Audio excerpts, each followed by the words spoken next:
আসসালামু আলাইকুম। সকাল, সকাল চলে আসছি ডায়াগনস্টিক সেন্টারে। ছেলের কিছু টেস্ট দিছিল গত বৃহস্পতিবারে ডক্টর। তো ওইদিন আর আসলে কিছু টেস্ট আর করতে দিয়ে যায়নি। পরে আজকে সকাল, সকাল উঠে ভাবলাম যে একটু তাড়াতাড়ি দিয়ে যাই। আর টেস্টগুলো দেওয়া হয়ে গেলে আসলে হয়ে যায়। গতকালকে শুক্রবার ছিল তখনও আসতে পারিনি। আর আজকে দিলাম যেহেতু আজকে আবার সন্ধ্যার পরে ডাক্তার দেখবে ছেলেকে। তো সেজন্য একটু দিয়ে যাই। আর ডক্টর অনেক টেস্ট দিছে, ডেঙ্গু টেস্ট, তারপরে অনেক কিছু টেস্ট দিছিল, হ্যাঁ? কারণ আমার ছেলের আবার পলিপাস আছে, ওইটারও অনেক কিছু টেস্ট দিছিল। এক্স-রে অনেক কিছু দিছে। অনেক, অনেক রকমের টেস্ট দিছে। তো আমার ছেলে মাশাআল্লাহ বড় হয়ে গেছে। সে একা, একা এখন ব্লাড দিতে পারে। সে একবারও বলে না যে আমার কাছে আসো বা কিছু একটা ভয়ও পায় না।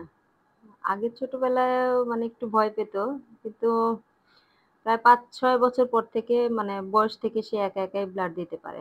তো যাই হোক ব্লাড দিয়ে তারপরে এখন বাসায় গিয়ে আবার রান্না করব। রান্না বলতে আগের একটু রান্না করা আছে। আজকে শুধু পটল ভাজি করব। আর পটল ভাজি করে দুপুরবেলা খেয়ে-দেয়ে আবার মানে অনেকগুলি কাজ আসলে পড়ে আছে। সকালবেলায় তো বের হয়ে গেছি। মানে কোনো কাজই করিনি আসলে ঘরের। তো ঘরের সব কাজই আসলে করব এখন। পটল ভাজিটা এই তো হয়ে গেল আর যা আছে তা দিয়ে হয়ে যাবে। আর এখন এই তো বিছানার চাদরটা চেঞ্জ করে ফেলবো। এই ঘরের মধ্যে আজকে কয়টা দিন ধরে ছেলেকে মাথায় পানি দিচ্ছি, জলপট্টি করতেছি, পানি পড়তেছে। তো চাদরটা চেঞ্জ করি নাই। তো আজকে ভাবতেছি চাদরটা চেঞ্জ করে ফেলবো। আর নিজেরও শরীরটা আসলে ভালো না, ঠান্ডা জ্বর। আমার অবশ্য অনেক বেশি জ্বর না, ছেলের মতো না, ১০২ বা ১০২ প্লাস এরকম জ্বর না। কিন্তু আমার আসলে মাঝে, মাঝে কেমন যেন মাথাটার ভিতরে খুব ব্যথা করতেছে আর হচ্ছে নাক দিয়ে পানি পড়তেছে। এইটাই আমার ঠান্ডা জ্বর। আর এই তো চাদরটা অবশ্য এখনই ধুয়ে একদম গোসল-টোসল করে নিবো। কারণ জমায় রাখলে আসলে জমে যাবে। আমার অনেক কাপড় জমে যায়। এমনিতেও বাসায় পানি থাকে না ইদানিং।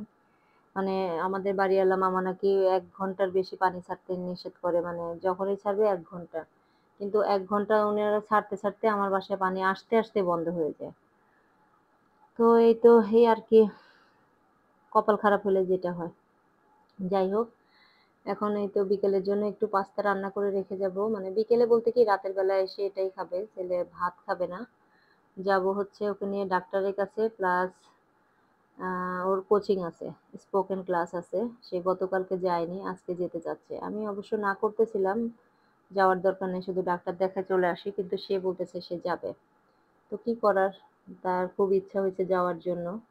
আর এই তো এখানে হচ্ছে পাস্তা যে রান্না করতেছি স্পেশাল কোনো মসলা দেইনি। ঘরে যা তরকারি রান্না করি যে মসলা সেটাই। শুধু হলুদ দেইনি। এর মধ্যে শুধু টমেটো সসটা দিছি এই এতটুকুই আর কিছুই না।